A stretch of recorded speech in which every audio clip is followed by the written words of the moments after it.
barulho, de muita coisa concorrendo com o nosso coração, para que possa direcionar o nosso coração. E às vezes nós, já adultos, né, pensamos assim: não, mas eu não sou influenciado, eu tenho minha opinião, eu sou assim, assim, assado, eu já tenho a minha mente formada, e eu não sou mais influenciado. E que o crente tem que ser aquele que influencia as pessoas. Ele não pode ser influenciado, mas ele tem que influenciar. Isso é verdade, mas em partes. Porque na realidade da vida, todos nós ainda continuamos sendo influenciados. E todos nós, de alguma forma, também somos influência. E a questão aqui é a seguinte: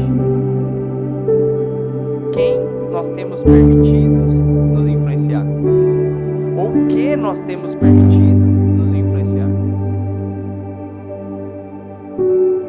A quem nós temos entregado os nossos corações? Quem tem falado aos nossos corações? Quem tem sido uma voz de autoridade, de direção para nós? Porque não é se você está sendo ou não influenciado, você está sendo. A questão é por quê? A questão é quem tem direcionado o nosso coração. E é sobre isso que eu quero compartilhar nessa manhã, porque todos nós somos ao longo da vida influenciados, né? Como eu disse aqui, as mães é parte da nossa formação e talvez uma das partes mais influentes, principalmente na primeira infância ali e na adolescência também. Mas todos nós, por sermos seres sociais, somos influenciados por pessoas. Pessoas nos influenciam também. E nós precisamos refletir e pensar: quem tem nos influenciado? Olhar para as nossas atitudes e pensar: o que influenciou essa minha atitude, essa minha decisão, essa minha escolha?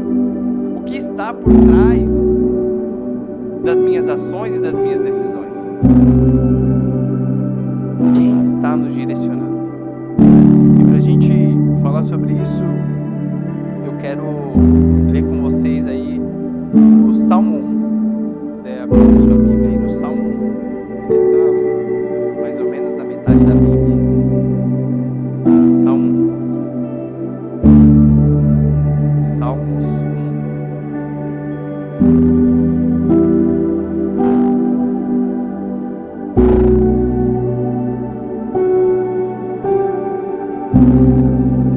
Nós sabemos que temos assim tipos de salmos, e esse é o salmo que abre o livro de Salmos, e é um salmo de sabedoria. A gente poderia classificar como um salmo de sabedoria. Nós temos salmos de adoração, de lamento, né? Temos salmos precatórios, enfim, temos muitos tipos de salmos, e esse é o que dá o tom de como será o livro de Salmos.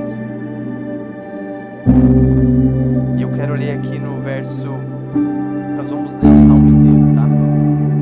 E diz assim a palavra do Senhor: feliz ou bem-aventurado é aquele que não segue o conselho dos perversos, não se detém no caminho dos pecadores, nem se ajunta à roda dos zombadores. Pelo contrário, tem prazer na lei do Senhor e nela medita dia e noite. Ele é como uma árvore plantada à margem do rio, que dá seu fruto no tempo certo. Suas folhas nunca murcham e ele prospera em tudo que faz. O mesmo não acontece com os perversos. Eles são como palha levada pelo vento. Serão condenados quando vier o juízo. Os pecadores não terão lugar entre os justos. Pois o Senhor guarda o caminho dos justos, mas o caminho dos perversos leva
tomar cuidado e não seguir os conselhos daqueles que vivem sem piedade, daqueles que não vivem em adoração a Deus, pessoas que não são tementes a Deus, pessoas que são muitas vezes rebeldes totalmente contra Deus, e são por vezes pessoas que nós estamos ouvindo, pessoas que nós estamos seguindo os seus conselhos, estamos ouvindo ali tudo que ela tem a dizer e falando: nossa, é isso mesmo, nossa, é isso que eu vou fazer da minha vida. Nós precisamos refletir sobre quais conselhos nós temos seguido. Precisamos estar atentos sobre isso, porque a quem nós temos dado autoridade para nos aconselhar. Isso é algo importante para nós pensarmos, porque às vezes no dia a dia a gente acaba não refletindo nessas coisas, e a gente ouve alguma coisa: eu achei isso e tal, e vai lá e pergunta para tal pessoa e para uma, para outra, e entra em confusão, porque não está seguindo conselhos corretos, não está buscando conselhos nos lugares corretos, nas pessoas certas. Então é preciso, o primeiro ponto é não seguir o conselho dos outros. Se você quer viver uma vida feliz e plena com o Senhor, não tem como viver seguindo o conselho de pessoas que não são tementes ao Senhor. Não tem como. Essa é a instrução que o Senhor nos dá aqui. Então ele vai seguir. Ele não se detém no caminho dos pecadores. E isso fala sobre andar, sobre caminhar mais perto, sobre caminhar juntos. Sabe, a gente precisa tomar muito cuidado com as pessoas que têm caminhado conosco, Senhor. E aqui você pode ouvir, né, um papo de coach. Você é a média das 5 pessoas que andam com você. Não é isso. Não é isso. Mas aqui é papo de coach, tá bom? Pra você só andar com gente influente e tal, e aí você tá sempre buscando algo para qual você vai se aproveitar das pessoas. Não é isso que o Evangelho traz. Mas andar com os pecadores precisa ter uma consciência para isso. Porque sim, nós somos chamados muitas vezes estar próximos de pessoas que vivem entregues ao pecado intencionalmente. Mas atentos. Por quê? Porque eu preciso lembrar de que eu estou andando com ela para que eu possa falar do Evangelho, para que eu possa compartilhar do amor de Deus, para que ela possa receber daquilo que está dentro de mim e não me deixar levar por um caminho de pecado e de perdição. Então, ao mesmo tempo, isso significa que não dá para eu andar sozinho com aqueles que estão vivendo totalmente em pecado, porque certamente essa pessoa vai influenciar mais do que outros. Então, eu preciso caminhar com pessoas que vão me aproximar de Deus também, e juntos nós podemos alcançar aqueles que estão vivendo entregues ao pecado. Então, nós precisamos prestar atenção, sim, quem está caminhando conosco. Quem são as pessoas que você almoça todos os dias no seu trabalho? Precisamos pensar sobre isso, o quanto essa pessoa tem influenciado a minha vida, o quanto as ideias dela, o que ela compartilha comigo, o quanto isso tem tomado meu coração. Porque às vezes é numa conversa besta, numa conversa ali, acaba sendo plantada uma semente no nosso coração e nós não percebemos.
nós vemos aqui no final do sermão, é o que ele diz: o que está preparado para os bons.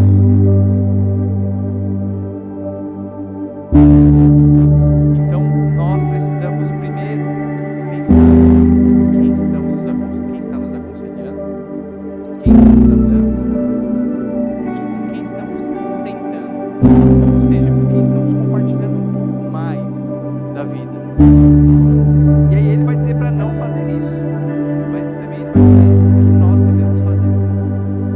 Aí ele vai dizer assim: pelo contrário, tem prazer na lei do Senhor e nela medita dia e noite. E aqui é o ponto principal, porque ele diz que ele tem prazer na lei do Senhor e nela medita dia e noite. Por quê? Porque se você tiver prazer nas palavras do Senhor, e se você meditar nela dia e noite, o que vai te influenciar? Quem vai te influenciar? Se você gastar tempo com o Senhor em oração, gastar tempo com o Senhor em meditação na sua palavra, na vontade de Deus, o que vai te influenciar? O que vai direcionar o seu coração? O que vai direcionar as suas escolhas, as suas atitudes? Então onde estamos gastando nosso tempo? Com o que estamos gastando nosso tempo?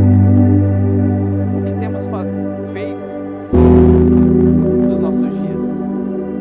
Será que só estamos correndo atrás de coisas que não vai nos levar a lugar algum, que no final vai ser só palha queimada? Ou estamos gastando nossa vida com aquilo que é eterno, com aquilo que de fato tem importância? Nós estamos aqui com o nosso manual de leitura da Bíblia e falamos um pouco disso na sexta-feira aqui. E é importante que você leia, mas não só leia, medite. Senhor, o que essa palavra quer revelar a mim? Como que ela confronta o meu coração? Como que ela me direciona para viver uma vida sábia e temente ao Senhor?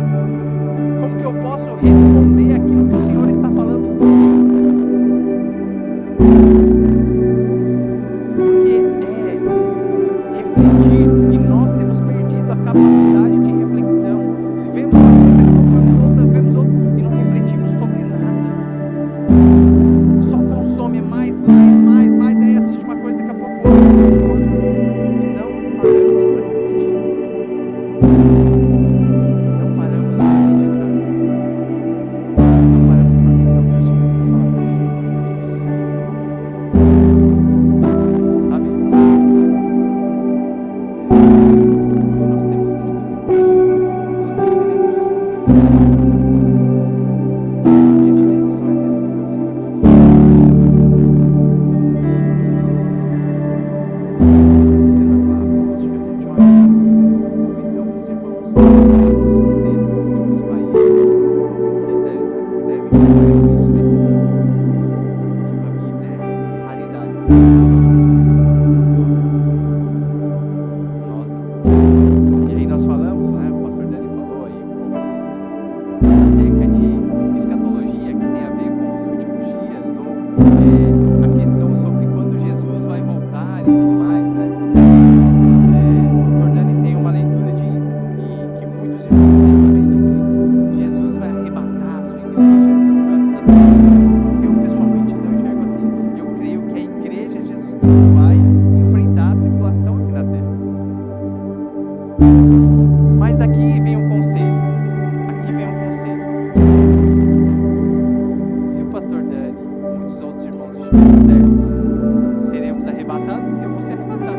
Não é o que eu creio que vai definir se eu vou ser arrebatado, não. É em quem eu creio. É em quem eu creio. Sim, é em quem eu creio. Porque se eu creio que Cristo é o meu Senhor, o que Ele vai fazer ou como Ele vai fazer, pode não estar claro para mim hoje. Mas o importante é que eu vou estar vivendo a vontade de Deus. Mas, se nós tivermos que enfrentar a tribulação, vamos precisar de uma fé robusta. Vamos precisar de uma vida. O Senhor Jesus diz que por causa dos eleitos, aqueles dias foram abreviados, porque senão ninguém se salvaria. Isso significa que o tempo que estamos vivendo hoje é um tempo de preparação. Como você tem se preparado para os momentos difíceis? Que fé que você tem dentro de você? É uma fé que qualquer vento, qualquer dificuldade te tira da vontade do Senhor? Te tira daquilo que o Senhor tem? Porque os dias serão mais difíceis. Não esperem dias mais fáceis. Principalmente para aqueles que querem viver fiéis às Escrituras. Então, para isso, para viver isso de forma fiel, você vai precisar de uma fé robusta, uma fé verdadeira, provada. E talvez você fale, mas eu estou passando por esse problema, por que Deus permite isso? Talvez aquilo que você está passando é porque Deus quer aperfeiçoar a sua fé, para que você possa enfrentar dias mais difíceis, sem se desviar daquilo que o Senhor tem. Então o aprendizado é: como eu tenho desenvolvido a minha relação com Deus? Será que a minha relação com Deus, ela só é uma boa relação quando Deus me dá tudo que eu quero? Ou quando Ele me conduz nos seus caminhos? Mesmo que às vezes eu estou andando num vale de sombra da morte, mas nós não temeremos mal, porque o Senhor está conosco. Então essa é a promessa dele. Então meditar na palavra do Senhor dia e noite tem a ver com construir uma fé que está firmada na rocha. Jesus vai falar: aquele que ouve as minhas palavras e as praticam é como alguém que está construindo a sua casa sobre a rocha. Mas aquele que tem ouvido e não tem praticado, não tem dado importância a nada, ele está construindo a sua casa sobre a areia. Vai vir a tempestade, vai vir o vento e vai derrubar. Isso não é se, vai vir. Se nós não tivermos uma fé verdadeira, nós vamos nos perder. Essa é a realidade. Se a nossa fé é uma fé construída em coisas temporárias, ela é como palha. Ele vai dizer aqui,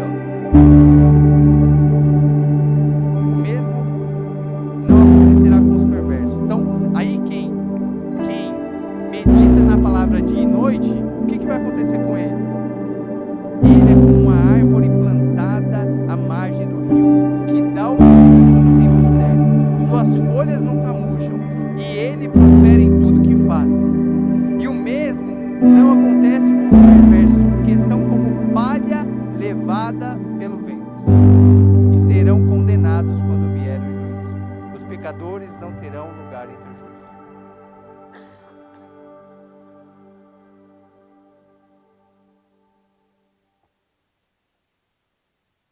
Então aqui cabe uma reflexão. O que tem nos influenciado? É a palavra do Senhor? É homens e mulheres cheios do Espírito Santo? Ou estamos sendo levados como palha, que qualquer vento nos leva para um lado e para o outro? Que fé que nós temos construído?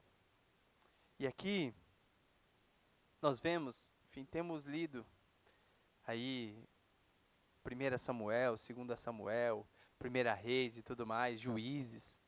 Nós vemos que homens de Deus, assim como Saul, que foi alguém escolhido por Deus, ele foi escolhido, ele foi ungido para ser rei de Israel, mas estava distraído.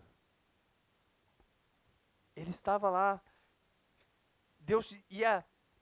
Samuel vai dizer que Deus ia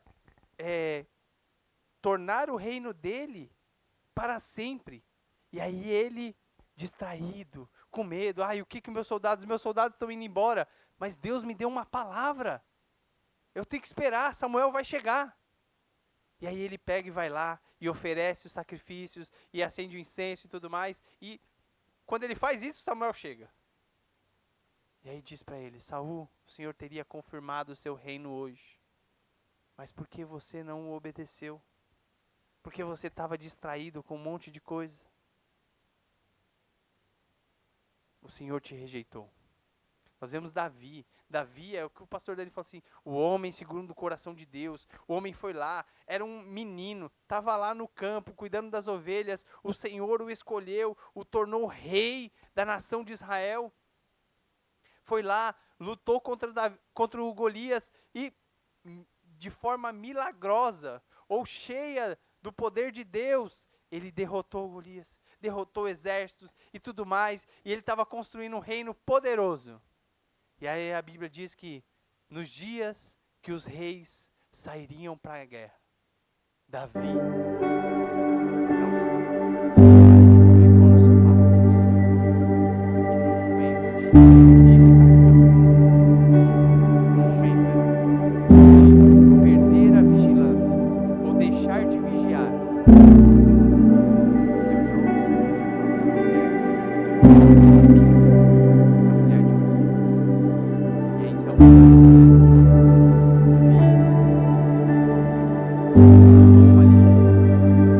e muitos de nós conhecemos a história.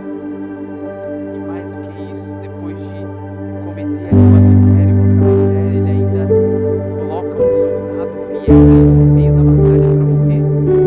Urias. Então ele é confrontado. E a gente vê que, ok, Davi continuou, ele se arrependeu, permaneceu, e ele é o rei de Israel, é lembrado até hoje.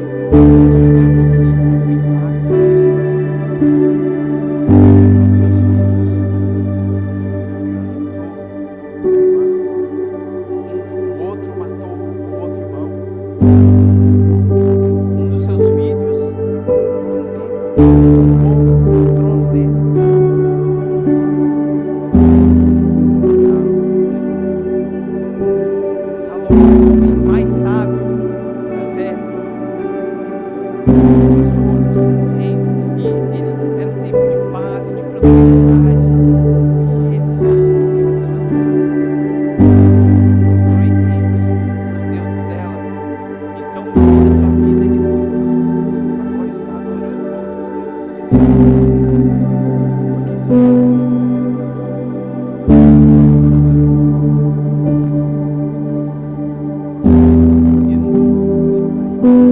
Não permaneceu vigilante. Eu vou te falar, se era difícil para eles, para nós um pouco mais. Sabe por quê?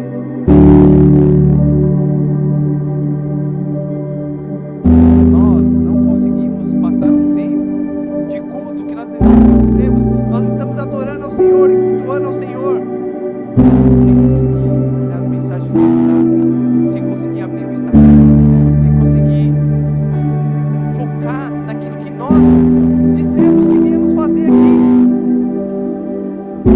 Hoje nós temos muito entretenimento, temos oferta de tudo, e estamos andando cada vez mais distraídos, não conseguimos focar naquilo que o Senhor tem.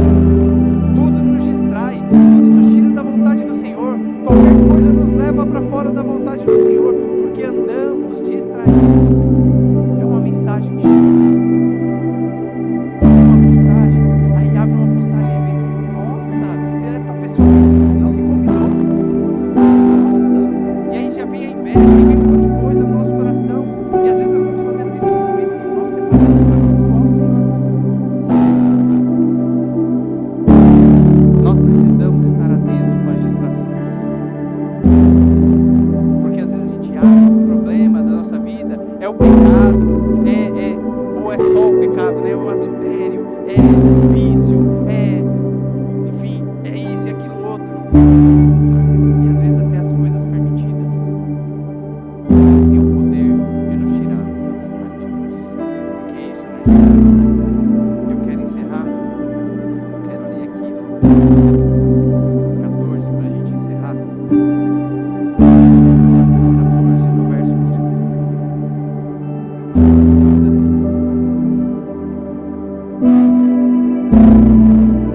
ao ouvir isso, um homem que estava à mesa com Jesus exclamou: feliz será aquele que participar do banquete no reino de Deus. Jesus respondeu com a seguinte parábola: certo homem preparou um grande banquete e enviou muitos convites.